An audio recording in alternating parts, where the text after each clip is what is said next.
The Senate Armed Services Subcommittee on Seapower convenes this afternoon to examine Navy and Marine Corps aviation programs. Our subcommittee welcomes three distinguished witnesses: Vice Admiral Paul A. Grosskлагs, Commander, Naval Air System Command; Lieutenant General John M. Davis, Deputy Commandant for Marine Corps Aviation; and Rear Admiral Chip Miller, Director of Air Warfare for the Department of the Navy.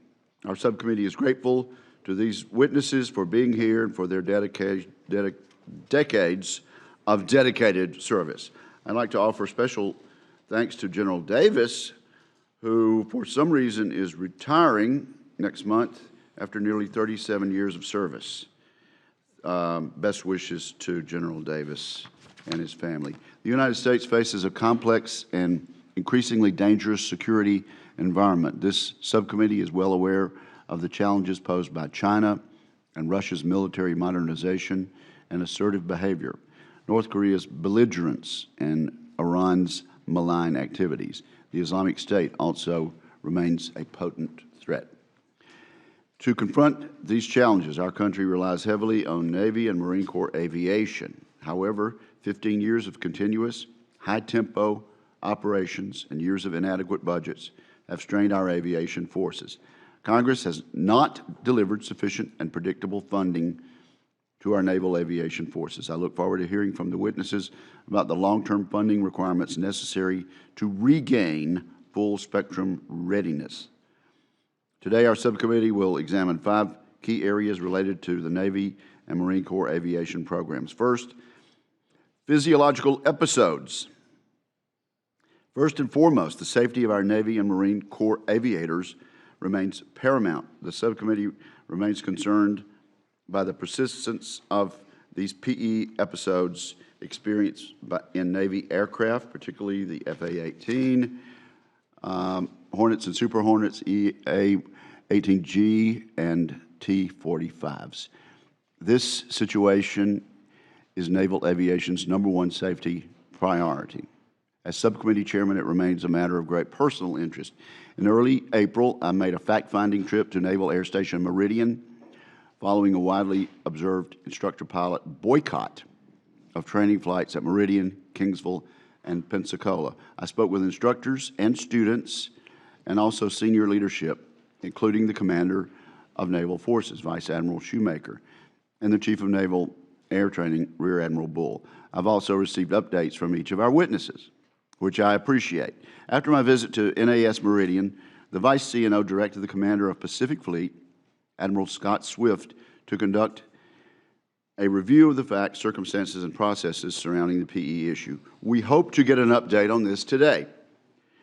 Overall, the Navy needs a plan to get T-45 students back flying safely and to fix the problem for the long term. Looking toward the future, the subcommittee would like to hear assurances from the witnesses that the Navy and Marine Corps are taking action to prevent the F-35 from suffering the same problems. It's worth noting that Luke Air Force Base temporarily canceled flying operations last week after 5 Air Force pilots experienced physiological episodes. Next, aircraft readiness, our second area of interest. The Navy and Marine Corps lack sufficient numbers of ready basic aircraft for aviators to remain qualified, proficient, and motivated.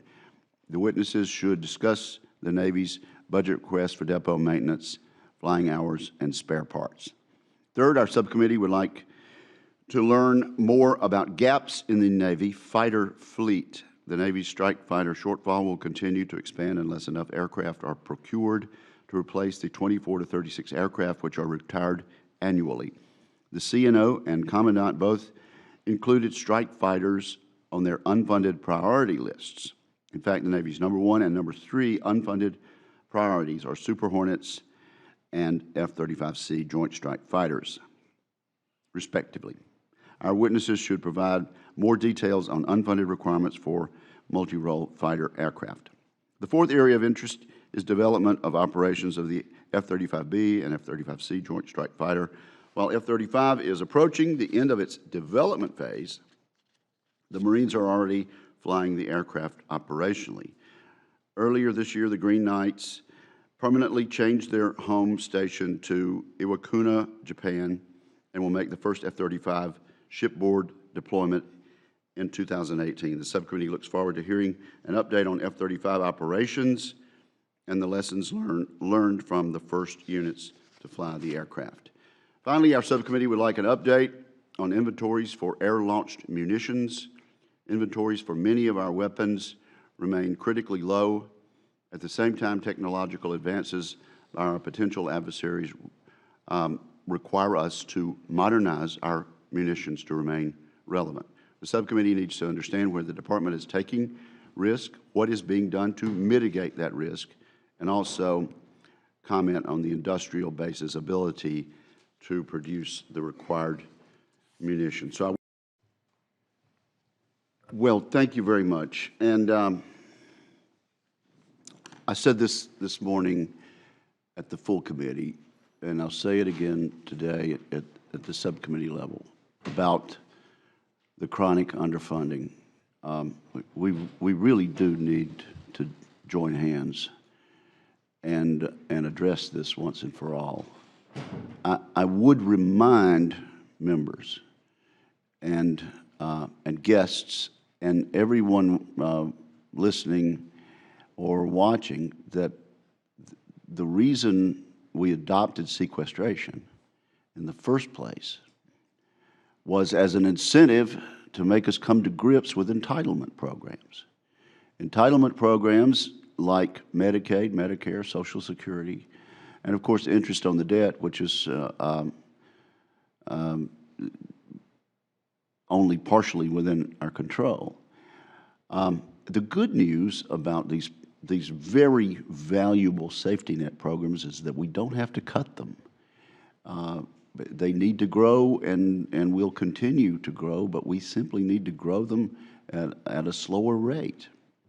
And it is the inability of the House and Senate and the collective administrations to deal with this issue that got us to sequestration. So I am not the least bit proud of our record with regard to this chronic underfunding.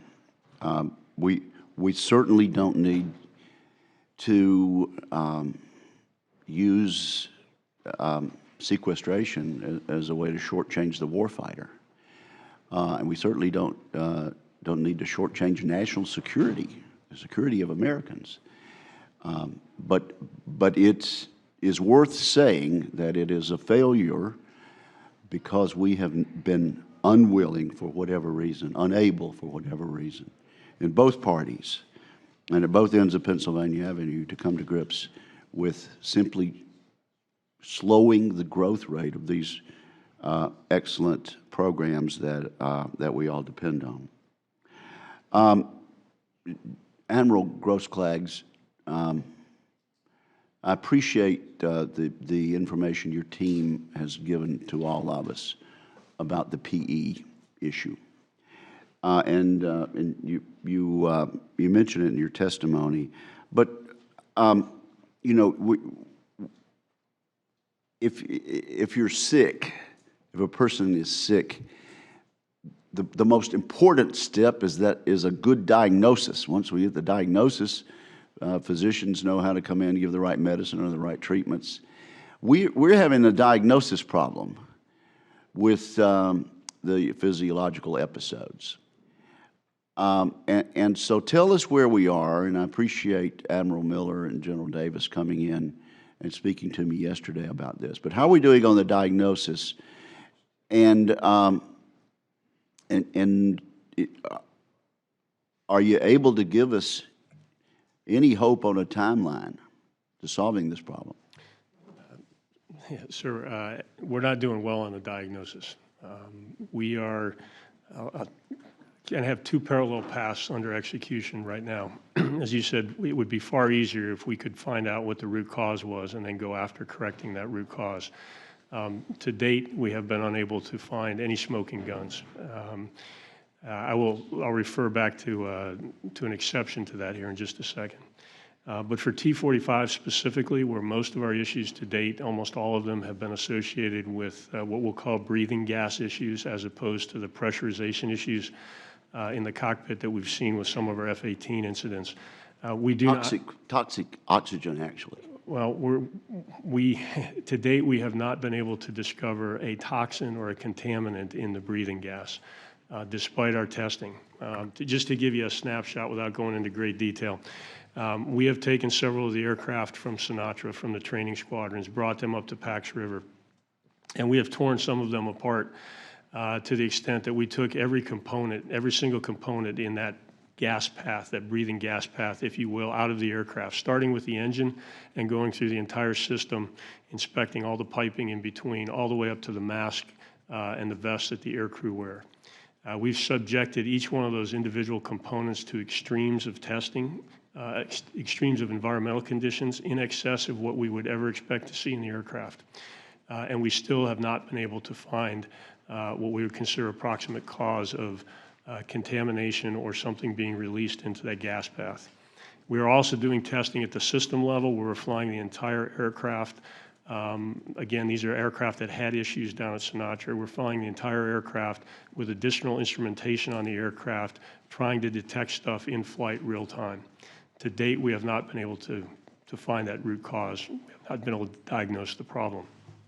In parallel, for T-45, because obviously one of our concerns is getting back into the training environment as quickly as possible. But we've focused on 10 to 12 different alerting or protective measures for the aircrew. And it is our plan that once we are comfortable that we've got those individual items all in place for every single aircraft and aircrew down at Sinatra, that is at the point where we will consider resuming the training syllabus. We believe that will probably be a matter of weeks instead of months, but there is still some testing of new equipment that we intend to put The on full training syllabus. Yes, sir. So that's kind of our path, the two parallel paths on T-45s. On F-18s, Well, sir, on the training syllabus now, what are you able to do and what are you not able to do? to date, since the beginning of April, end of March, we have not flown any training events with the students. The students have not flown at all. Our instructor pilots are flying some currency flights. They are not using the oxygen generation system, so they're basically breathing ambient cockpit air. And because of that, we've restricted their flight envelope to 5,000 feet and below and less than 2 Gs. So a relatively benign environment, but sufficient for them to remain proficient in flying the aircraft. We're going to lose a crop of undergraduate pilot? We won't lose them permanently, but we delay about 25 a month if we don't start flying students again. So if you say the end of June, we will racked up about 75 students that have been delayed going to their next squadron, which would be the Fleet Replacement Squadron.